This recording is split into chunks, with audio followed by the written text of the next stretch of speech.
Shalom saudara terkasih di dalam Tuhan kita Yesus Kristus. Puji Tuhan, kita bertemu kembali dalam renungan hari ini. Sebelum kita lanjut, mari kita berdoa. Tuhan Yesus, kami mengucap syukur untuk penyertaan-Mu di sepanjang hari kami. Bersyukur atas semua berkat jasmani dan rohani yang sudah Tuhan nyatakan untuk kami. Berkati telinga kami, hati kami, agar firman yang kami dengar memperkuat iman kami di dalam Yesus Tuhan. Amin. 2 Petrus 2 ayat 7. Tetapi ia menyelamatkan Lot, orang yang benar, yang terus-menerus menderita oleh cara hidup orang-orang yang tak mengenal hukum dan yang hanya mengikuti hawa nafsu mereka saja. Tercatat di dalam Alkitab, Lot berdiam di Sodom. Ia merupakan orang yang sangat teguh pendiriannya. Ia mempunyai iman yang sangat kuat, terbukti pada sikap hidupnya di tengah bangsa yang menyimpang hidupnya di hadapan Allah. Lot sangat taat pada perintah Tuhan. Ia sangat tekun berdoa dan menjaga dirinya tetap kudus di hadapan Tuhan. Lot tidak membiarkan dirinya ikut dalam dosa orang-orang di tengah-tengahnya. Sekeliling Lot merupakan orang-orang yang hidup di dalam pelanggaran dan pemberontakan terhadap hukum Allah. Kehidupan orang-orang tersebut hanya mengutamakan keinginan daging, pemuasan hawa nafsu. Maka disebutkan sebagai hidup yang penuh kenajisan, percabulan, kehidupan yang sembarang, berbagai perbuatan yang tidak wajar dan kehidupan yang liar mereka lakukan seperti suatu kebiasaan. Mereka tidak mau menuruti firman Tuhan yang memberi kehidupan, sehingga membuat tanah di mana mereka tinggal menjadi najis. Allah adalah kudus. Bagaimana Allah bisa membiarkan kehidupan yang tidak kudus terus-menerus terjadi di hadapannya? Lot selalu mengangkat doa-doanya kepada Tuhan. Ia sabar terhadap istrinya, meskipun Lot tinggal di tengah orang-orang yang tidak bermoral. Sedikit pun ia tidak keinginan untuk berbaur. Sementara istri Lot bersikeras agar mereka pindah, sedangkan perpindahan mereka dari tanah Israel ke tanah Sodom merupakan suatu perintah. Karena kesalehan seorang Lot menggugah hati Tuhan, Allah mengasihaninya sebab ia sangat menjaga hidupnya. Melalui malaikat, Tuhan memerintahkan Lot untuk meninggalkan tanah tersebut, supaya ia tidak mengalami murka Allah. Ketika Lot dan keluarga mereka harus berlari keluar dari tempat tinggal mereka, satu hal yang harus mereka lakukan adalah tidak boleh melihat atau menoleh ke belakang. Namun istri Lot melakukan apa yang dilarang. Ia menoleh ke belakang dan seketika menjadi tiang garam. Saudara, di tengah kehidupan saat ini manusia banyak yang haus akan pengakuan. Ingin diakui sebagai orang yang hebat, diakui sebagai orang yang loyal, diakui sebagai paling setia kawan, kepengen diakui sebagai ini dan itu.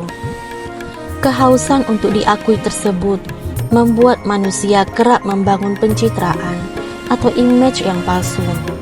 Berbagai upaya pun dilakukan untuk tercapainya suatu pencitraan. Misalkan demi dikatakan gaul, seseorang bisa nekat belajar minum arak, berjudi, merokok, menipu, dan lainnya.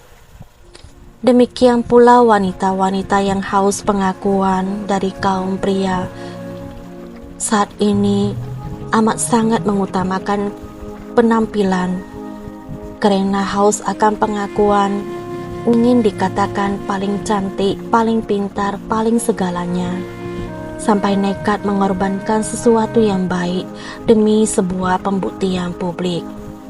Alhasil kemudian timbul penyesalan saat muncul pesaing-pesaing baru yang lebih dari dirinya. Demikian pula kehidupan pria yang butuh pengakuan sering tergoda dengan hawa nafsu dan jabatan. Betapa banyak yang terjebak di dalam perjudian, perbuatan kriminal, penipuan, dan kekerasan hanya untuk menunjukkan pada semua orang bahwa dirinya hebat. Namun setiap perbuatan yang melanggar hukum dunia maupun hukum Tuhan tentu ada konsekuensinya. Belajar dari kisah Lot. Yang pertama, Lot mempunyai kepribadian yang teguh. Dasarnya ialah iman Lot yang kokoh. Iman seorang Lot seperti akar yang kuat, tidak akan mudah goyah oleh keadaan sekitar. Karena di dalam iman terdapat pemahaman yang kuat akan firman Tuhan. Lot selalu ingat akan Allah, sebab itu ia senantiasa menjaga hubungannya dengan Allah. Seseorang yang punya hubungan yang kuat dengan Allah tidak akan tergoncangkan oleh apapun, termasuk intimidasi maupun keadaan di sekitarnya. Yang kedua, Lot menjaga hidupnya di hadapan Tuhan. Pentingnya kita mempunyai kesadaran penuh bahwa hidup kita sepenuhnya adalah milik Allah, supaya kita tahu bagaimana memperlakukan diri kita sendiri agar tidak binasa. Lot tidak tergiur, apalagi berkeinginan untuk mencoba-coba gaya hidup orang-orang berdosa di sekitarnya. Ia sadar bahwa ada Allah yang berkuasa atas hidupnya. Demikian pula kita di tengah kehidupan dan pergaulan dengan siapapun. Tetaplah kita menyadari bahwa kita merupakan umat pilihan Allah. Kita adalah tebusan di atas kayu salib. Kita adalah anak-anak terang. Setiap saat punya kesadaran akan hal tersebut. Percayalah saudara, kita mampu menaklukkan keinginan daging yang salah, yang selalu kepengen mencoba hal-hal yang terlarang dalam kitab suci. Yang ketiga, Lot sangat mengenal Allah yang ia sembah. Pengenalan yang benar akan Allah membuat seseorang hidup takut akan Tuhan. Betapa besarnya, betapa kuasanya, betapa mulianya Tuhan Allah, dan betapa kudusnya Allah yang kita sembah. Tidak patut kita mensyukuri suatu keselamatan dengan menggantikannya dengan hidup yang asal-asalan di hadapan Tuhan. Lot tidak memberontak kepada Allah sekalipun ia sangat menderita tinggal di tengah-tengah orang yang durhaka kepada Allah. Bagaimana batinnya sangat tertekan akan apa yang ia lihat dan ia dengar setiap hari. Tetapi mata Lot tetap tertuju kepada Allah. Kita layak mengikuti teladan dari seorang Lot. Selama mata kita dan hati kita tertuju kepada Tuhan, pasti kita mau hidup seturut dengan firman Tuhan.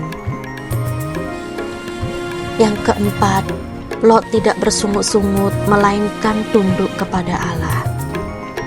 Ketika Allah melalui malaikat-malaikat memerintahkan Lot dan istrinya serta keluarganya harus meninggalkan tanah itu menuju ke suatu pegunungan, Lot tidak pernah protes kepada Tuhan sekalipun ia ditertawai oleh calon-calon menantunya. Lot tidak berbantah sekalipun Tuhan ataupun para malaikat bisa saja memberikan ia upaya yang lain agar ia dapat selamat dari murka Allah. Apa yang Lot lakukan karena ia tahu keselamatannya dari Tuhan, sehingga ia tidak pernah membantah ataupun menolak tuntunan dari malaikat Tuhan.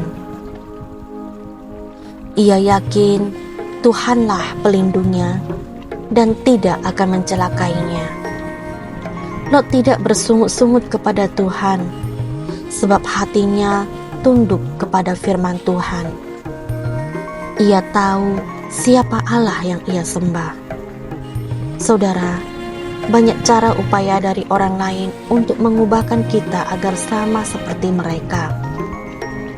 Manusia cenderung ingin berkuasa atas manusia yang lainnya. Ingin agar orang lain berada di dalam satu kubangan yang sama dengan orang itu. Sebagaimana firman Tuhan, kita harus waspada dan cerdik terhadap orang-orang di luar dan menjauhi pergaulan yang salah. Suatu perintah Tuhan yang tampaknya seperti larangan yang tidak mengenakan, sesungguhnya itu adalah sebuah upaya Tuhan, bentuk perlindungan Tuhan untuk menyelamatkan kita dari kebinasaan. Banyak cara dari dunia ini yang bertujuan menghancurkan jati diri kita di hadapan Tuhan. Tetapi dengan hikmat, kita juga dapat menggunakan ketaatan dan penundukan diri sebagai upaya menjaga diri kita dari pelanggaran dan hukuman Tuhan. Kita punya kuasa untuk menolak intimidasi negatif. Kita berhak menolak perbuatan-perbuatan gelap dan perlu pengendalian diri atau penguasaan diri, maka hidup kita tidak di bawah kuasa daging. Dengan demikian, teladan Lot yang kita pelajari dapat kita praktekkan di dalam kehidupan sehari-hari. Ini akan menambah kecintaan kita kepada Tuhan dan lebih membawa kita kepada keselamatan yang kekal. Demikian renungan kita hari ini. Mari kita berdoa. Bapa kami yang di surga, kami sangat bersyukur atas setiap perintah-Mu atas hidup kami. Sebab kuk yang Engkau pasang adalah baik, agar kita tetap hidup di dalam jalan-Mu, dan tambahkan kepada kami hati yang senantiasa mau hidup seturut dengan firman-Mu. Amin. Terima kasih saudara. Selamat malam. Sampai jumpa di video berikutnya. Maranatha.